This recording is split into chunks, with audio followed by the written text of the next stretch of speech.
In all sincerity, thank you for coming. This is an extremely important, bipartisan, I think, topic. We're here to talk today about K-12 public education, and it's often failing our American children. Educating American children should absolutely be a priority. The return on that investment is unmeasurable, really.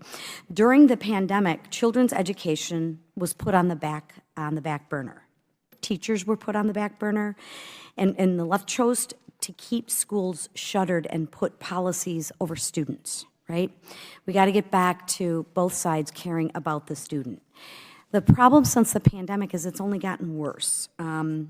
Just as the left has made work optional since the pandemic, showing up for school has seemingly become less optional as well.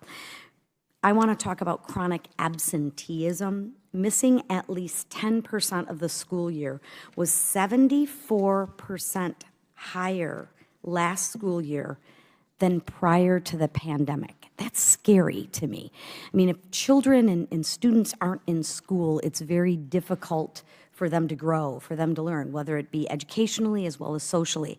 And it shows. I mean, nationwide, the average reading and math scores for a 13-year-old declined 4 points and 9 points respectively from before the pandemic to this past school year. In 2022, the average score for 9-year-olds also declined 5 points in reading and 7 points in math compared to 2020.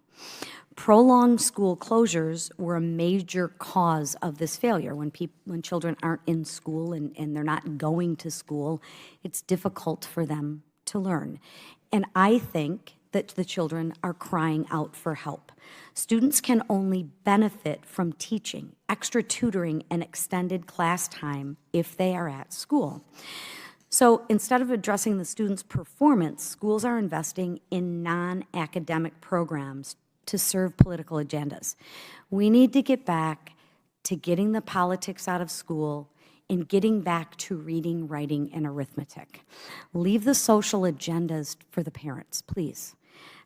Federal COVID-19 pandemic relief funds that were appropriated by Congress are being used to support the teaching of radical ideologies instead of the actual curriculum.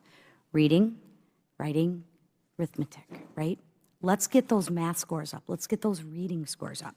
And instead of investing these funds in evidence-based recovery for struggling students, many states and local governments are choosing to pursue politics. That's not a place for opinions. It's a place for facts and educating. Instead of investing in additional tutoring and class time, states and local governments are dividing students by race, pushing anti-Semitic tropes, teaching students that American institutions perpetuate white supremacy, and promoting sexually explicit gender ideology. Again, let's get back to the facts and the core principles of learning. Leave the social issues, leave the politics to the parents. And they do this for the sake of equity. Schools are reducing advanced math courses and gifted programs. Let's focus on those. Schools are inflating grades, dumbing down curriculum, and eliminating disciplinary actions. Those don't help students. It actually harms them in the long run. Equity lowers the bar for the sake of equivalence rather than raising the bar for the sake of excellence. Let's focus on the positive. Let's focus on what unites us. I mean, we don't want students to suffer because of that. This is not the first time that I have sat in this chair asking government employees to do their job. It's the state and local government's job to set curriculum that teach kids how to read and how to do math. That's the job they signed up for. It's the school's administrator's job to make sure the kids want to attend school. Give them a place that they want to go. And it's the parents' job to make sure that their children are attending school. And finally, it's the teacher's job to teach the children fundamental skills that will help them grow into successful adults. Teaching is often a thankless job. So we are grateful for the hardworking teachers and all that the work that they do. We need to do everything we can do to support our teachers, to enable them to educate the next generation. And the best way to support them is to provide them with resources that they need to teach the fundamentals and not saddle them with political agendas from either side of the aisle. The success of our nation's children shouldn't be a partisan issue.